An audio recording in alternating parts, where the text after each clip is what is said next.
The victims of the Big Daddy G. In a small village named Doku, girls are not regarded and do not have their own will, all because of a man named Big Daddy G. In this community he was one of the lucky ones who were lucky to get a scholarship and to be trained by the society. His people, the villages, had faith in him and hoped that after his studies abroad he will make money and come back to the village and help them out.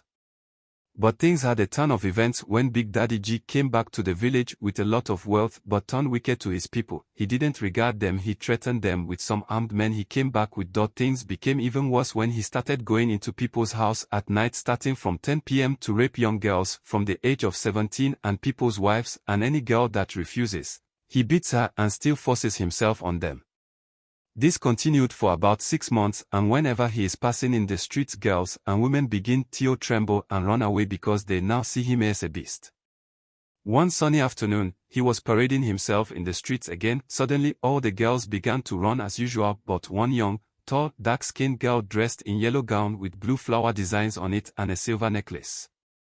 She stood her ground and didn't move. She was still busy buying oranges. Then her younger brother told her to hide and she replied saying, "Me hide. Why? Because of this fool, who calls himself Big Daddy G. I am not scared of him." Then as Big Daddy G passed he heard what Nneka had said and he came near her and said, "Did you just call me a fool, young lady, you spoiled brat, are you not scared of me?"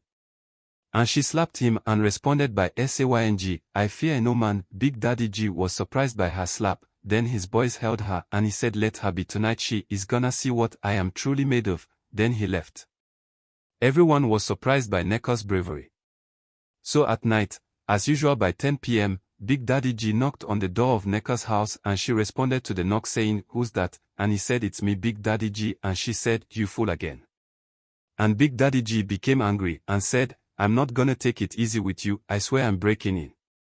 Nneka was not even moved and she said, "If you enter, I am going to change you tonight." So when Big Daddy G entered the house, as he tried to slap Nneka, his hand seized in the air and she choke-slammed him and punched him. After beating him she dragged him to the middle of the streets and shouted everyone should come out, and when they did, she told Big Daddy G to apologize to the people. If not she will hit him again, and he said with a sorrowful voice, "I am sorry my people, I have failed and wronged you before man and God."